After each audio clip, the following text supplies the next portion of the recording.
Sócrates conversava com dois irmãos, Glauco e Adimanto. Isso está no livro 1 e no livro 2 da República.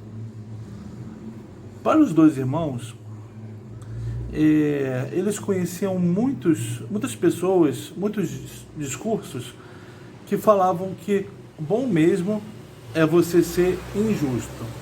A pessoa injusta, a pessoa que engana as outras, ela vive muito melhor do que a pessoa justa. A pessoa que faz o certo, que não engana ninguém. Eles estavam cansados disso e pediam para Sócrates elogiar a justiça, mostrar as vantagens de ser justo, de você ser uma pessoa justa. Olha, repare que para esses irmãos, a justiça é uma coisa que não vale por ela mesma. Não é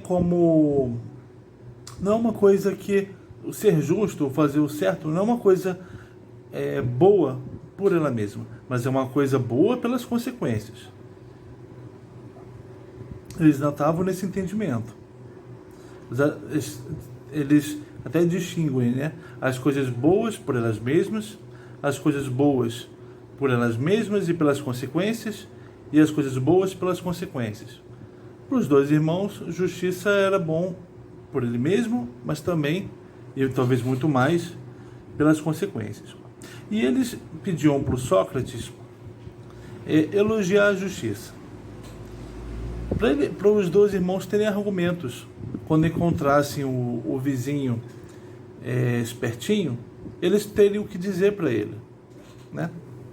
Para mudar aquele comportamento de espertinho. Então eles pedem que o Sócrates elogie a justiça. O Sócrates, ele se considera incapaz de fazer isso, de louvar a justiça, né? Isso por um lado. Por outro lado, se ele não o fizer, se ele não louvar a justiça, ele será ímpio, impiedoso, né?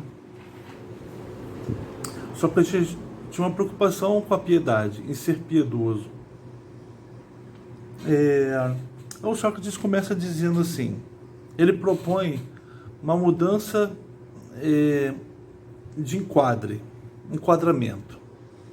Ao invés de olhar para a justiça de um indivíduo, ele vai procurar olhar a justiça na cidade. Aí ele diz, é como no exame de vista. Sabe o exame de vista? Você já fez exame de vista? Você olha para o médico, né? Ele te coloca, ele pede que você leia letras pequenas, a uma certa distância.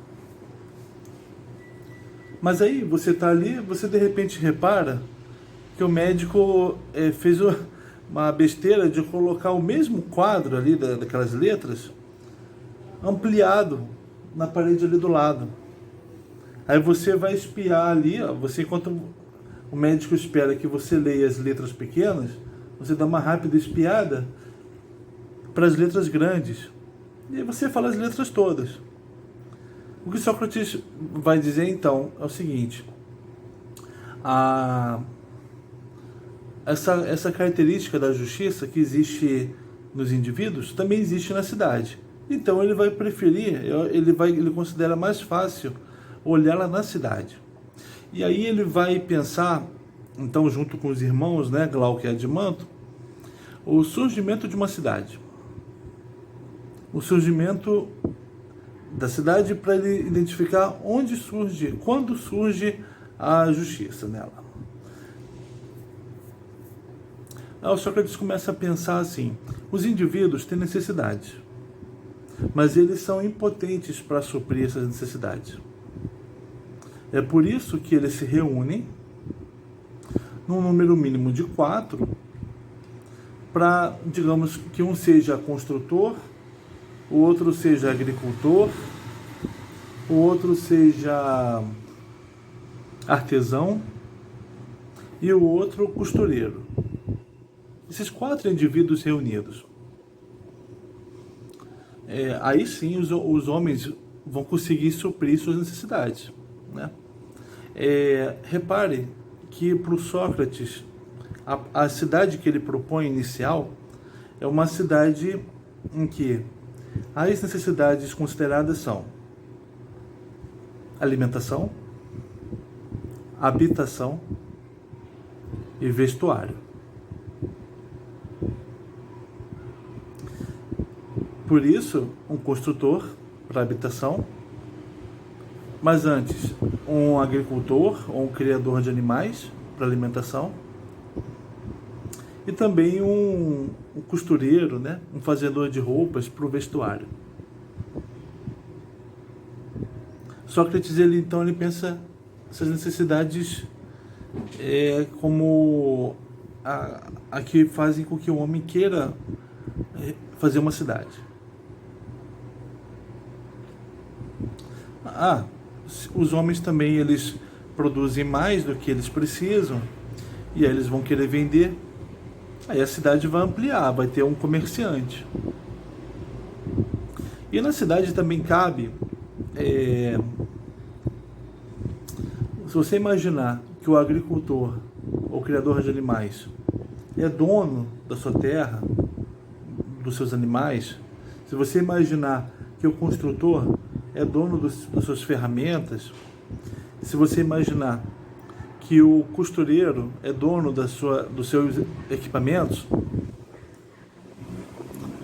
você também pode acrescentar aí, com um aumento de pessoas na cidade, necessidade de produzir mais considerando também o comércio, né? Aqueles indivíduos que não têm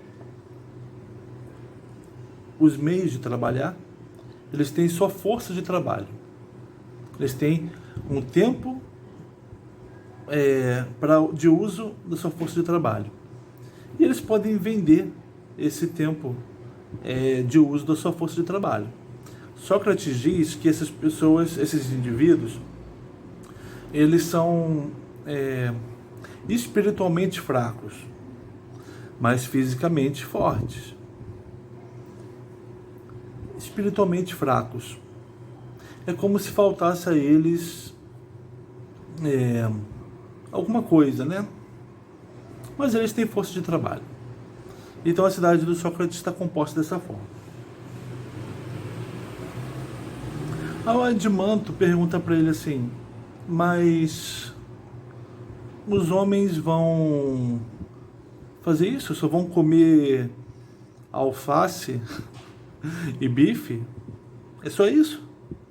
O homem só precisa de alface, bife, abobrinha, frango? Só disso que o homem precisa? O Sócrates está bom. Então, na minha cidade, nessa cidade que eu estou propondo, haverá manjares, comidas gostosas, manjares salgados e doces, né? Comidas diferentes, né?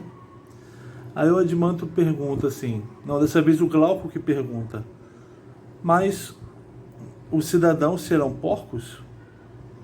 Porcos bem alimentados, né? Mas serão porcos que vão comer alface, carne e um quitute? Felizes porcos? Aí o Sócrates fala: não. Na cidade, então, haverá cama, os cidadãos dormirão em camas, eles comerão à mesa. Haverá um certo luxo na cidade, tá? As pessoas vão ter um luxo na cidade.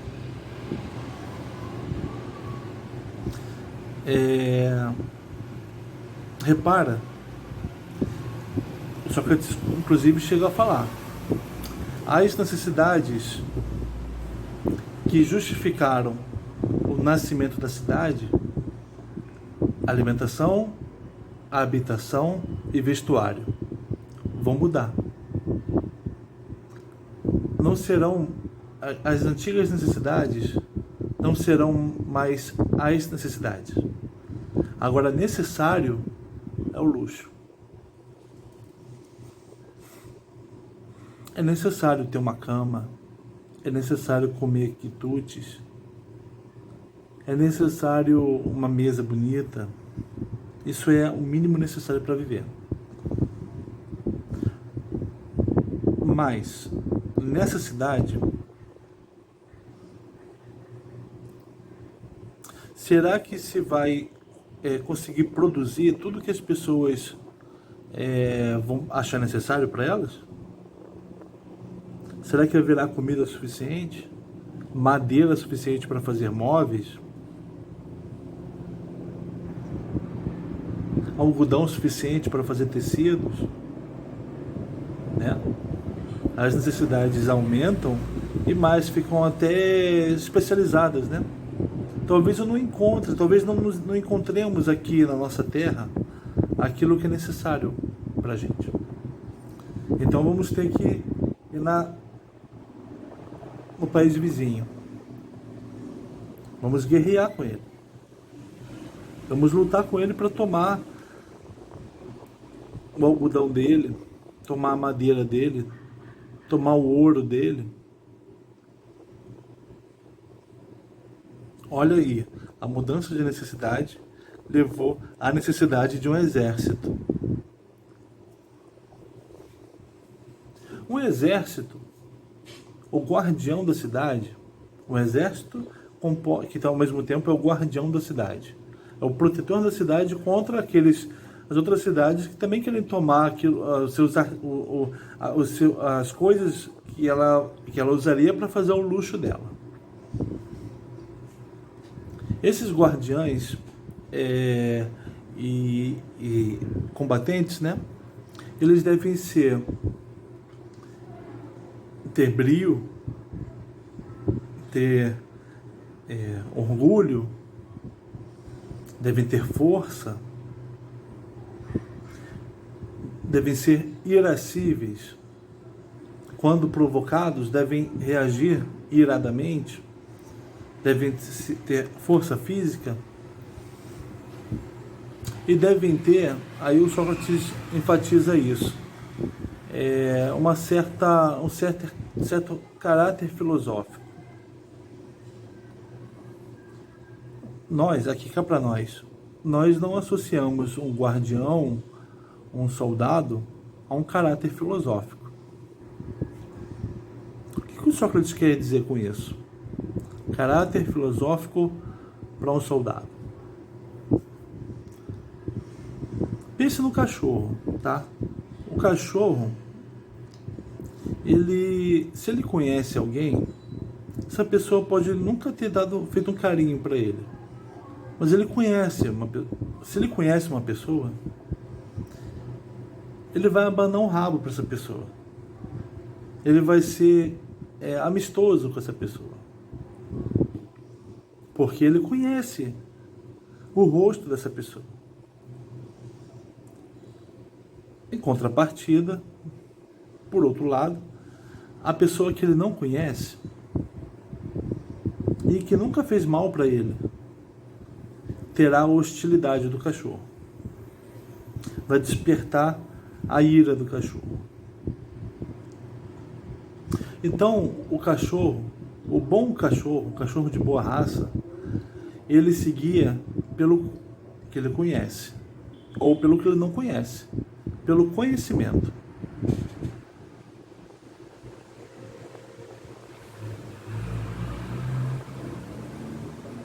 E ele, assim é um bom homem, assim é um bom guardião.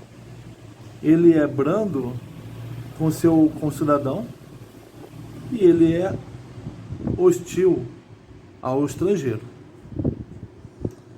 Mas aonde entra a filosofia aí, né? Estamos chegando perto dela, quando falamos do conhecimento. É porque se você se guia pelo que você conhece,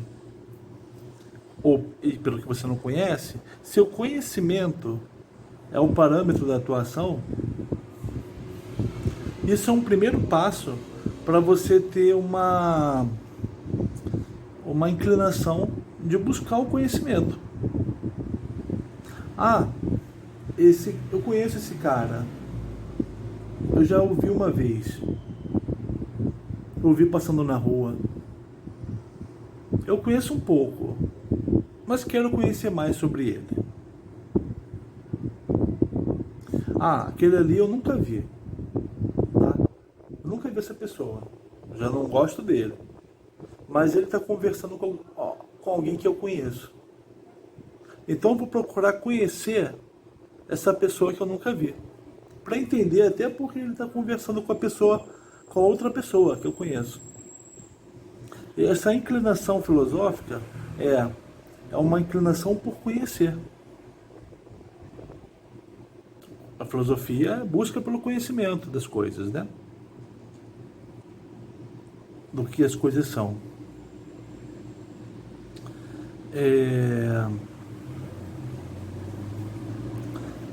Aí repara que quando mudaram as necessidades da cidade, as necessidades começaram a ser, vamos chamar de altas necessidades,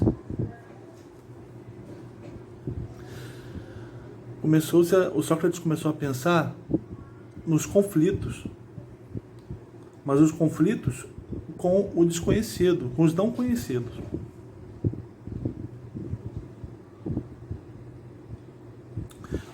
E também na necessidade de que não haja conflito na cidade, entre os concidadãos. Aí na formação do soldado, o Sócrates até pensa, é uma formação de ginástica, mas antes disso, uma formação da alma. E isso começa desde criança. A criança é formada na sua alma. E através do quê? A mãe forma essa criança. Os poetas que essa criança escuta também o formam. Aí vem a preocupação do Platão a respeito dos poetas, principalmente Hesíodo e Homero, que mostravam deuses, o Homero, e heróis também o Homero mostrava, e o Hesíodo mostrava deuses que guerreavam entre si, que mentiam, também faziam o bem. Isso era nocivo. Isso não podia entrar no cidadão e muito menos no guardião da cidade. O cidadão não poderia escutar histórias. Os poetas não deveriam dizer histórias em que os deuses guerreiam entre si, em que os deuses cometem imoralidades, histórias em que um Crono arranca um Crono, ele ataca seu pai, Urano, em que Zeus ataca seu pai Crono, e deuses armam contra, Zeus manda o sono falso para Agamenon. Essas histórias os poetas não podem contar para as crianças, porque elas não podem ter como modelos seres que não são virtuosos, seres que mentem e que guerreiam entre si, porque os cidadãos não podem abrigar nas suas almas o falso. Os cidadãos só podem abrigar nas suas almas o verdadeiro. Então, eles não vão mentir. Eles não vão emitir discursos falsos. Porque o discurso é a cópia da alma. Se a alma não abriga, se a alma não é falsa, o discurso não será falso. Se a alma é verdadeira, o discurso será verdadeiro. Então aí não haverá conflito na cidade. Não haverá desentendimento entre os cidadãos, não haverá rusgas no relacionamento entre os cidadãos, não haverá emparelhamento, disparidade entre os cidadãos, não haverá injustiça entre os cidadãos. Nem para o guardião. O guardião não vai dizer o falso, não vai ouvir o falso, ele não vai assistir guerras entre os seus concidadãos e ele não vai também provocar guerras, disputas. Ele não vai ver uma pessoa tentando ser injusta com a outra. E ele também não vai ser injusto com o outro. Aí você imagina a nossa cidade, né, em que há injustiça de uma pessoa para outra, há desconfiança de uma pessoa para outra, e aquele que tem a arma, ele se considera com poder para resolver as injustiças de uma pessoa para outra. Essa seria a função da polícia, né, atual. Mas uma polícia como o do Rio de Janeiro, ele se vê como um poder para ser ele mesmo injusto. Tá, mas aí voltando para a cidade do Sócrates, a contenção, a evitação da injustiça com a formação, a boa formação do cidadão e do guardião. Numa cidade que se expõe ao conflito, por existir o conflito, uma cidade que se aproxima um pouco do conflito, por nela existir, por nela o guardião ser também o soldado que vai guerrear com o outro, o cidadão de uma outra cidade, mas que ali dentro, na cidade, não pode ser, não pode causar guerra, né? Aí você vê algumas coisas. Uma teoria como a do Hobbes, na formação do Estado, os homens são vistos como interessados em tomar o que é do outro. Por isso que eles criam um poder, delegam um poder a um terceiro, né? Poder de segurança deles. Como surge a ideia do homem que quer tomar o que é do outro? Para o Sócrates não tinha isso, né? Para o Sócrates estavam todos bem, vivendo juntos, suprindo suas necessidades,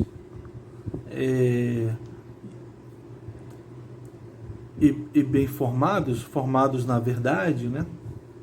Evitando a mentira, e guardiãos bem formados também. Como surge a ideia de que o homem é um ser que quer tomar naturalmente interessado no que é do outro, né? Ou então também em se defender do outro, defender suas propriedades contra o outro, né? Contra o ataque do outro. Como surge isso, né? A gente vai procurar isso aqui nessas leituras. Mas por enquanto a gente está com Sócrates, no surgimento da cidade e a cidade justa. Como se faz a cidade justa, né?